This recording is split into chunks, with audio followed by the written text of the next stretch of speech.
నమస్తే అందరికీ.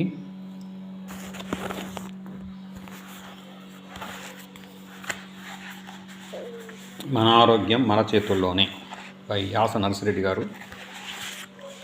ఇందులో జలుబు గురించి ఏం రాశారో చూద్దాం. జలుబు ఎందువలన వస్తుంది? జలుబు వచ్చుటకు చాలా కారణాలు ఉంటాయి. వర్షంలో తడిసిన, చలిగాలిలో తిరిగినా, చల్లటి నీటితో స్నానం చేసినా, ఐస్ క్రీమ్ తిన్నా, వేరువేరు ప్రాంతంలో నీరు తాగినా, గాలిలోని సూక్ష్మక్రిముల వలన ఒకరి జలుబు వేరొకరికి వచ్చే అవకాశం ఉంటుంది. ఫ్రిడ్జ్లోని అతి చల్లటి నీరు తాగినా జలుబు వచ్చే అవకాశాలు ఉంటాయి. రోగ లక్షణాలు ఏంటి మరి? గొంతు గరగర, తుమ్ములతో మొదలై ఎక్కువగా వారం 10 రోజుల వరకు ఉంటుంది. జలుబు తర్వాత దగ్గు మొదలవుతుంది. వారం రోజులు ఇబ్బంది ఏర్పడుతుంది. ముక్కు నుండి నీరు రావటం, ముక్కు నుండి కారడం జరుగుతుంది. ఆహార నియమాలు: అతి చల్లటి నీటితో స్నానం చేయవద్దు. ఐస్ క్రీములు తినరాదు.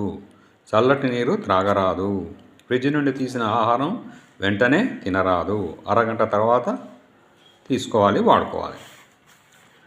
ఆయుర్వేదిక చిట్కాలు: 1. 100 గ్రాముల కృష్ణ తులసి ఆకులలో 25 గ్రాముల తమలపాకులు, 10 గ్రాముల శొంఠి, 10 గ్రాముల మిరియాలు, 10 గ్రాముల పసుపు, 10 గ్రాముల వెల్లుల్లిపాయలు, 10 గ్రాముల సున్నం, 25 గ్రాముల దేశవాళీ ఆవు నెయ్యి, 10 గ్రాముల దాల్చిన చెక్క, 10 గ్రాముల వాము, 10 గ్రాముల మెంతులు అన్నీ కలిపి చూర్ణం చేసి జల్లించి జలుబు గుర్తింపు, తుమ్ములు, గొంతులో గురగరం ఉన్నప్పుడు నస్యము 2 గంటలకు ఒకసారి 3 సార్లు పెట్టుకోవాలి.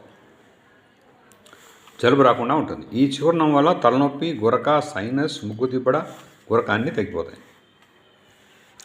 2. దేశవాళీ ఆవు నెయ్యి ముక్కులో వేసుకునే విధంగా దొరుకుతుంది. అది గడ్డగడుతుంది. గోరువెచ్చని నీటిలో ఉంచితే కరుగుతుంది. ముక్కులో 2 చుక్కలు వేసుకోవాలి.